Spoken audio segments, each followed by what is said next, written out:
In this guide, I will show with you step by step how to check in online in Copa Airlines. So all you have to do, go to Google, search for Copa Airlines check-in, click on the web check. This is the first website web, and then when you click this one, you will see this page.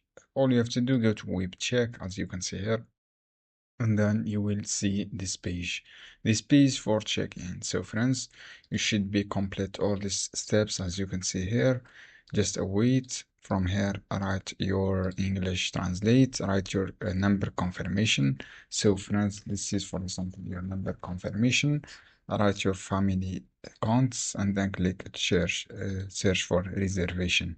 So it is easy steps you can do. Just write your number confirmations and family name, and then you will see check in states. So this is how you can do. I hope this guide helpful for you. Don't forget to give like and give share this video. See you on another video.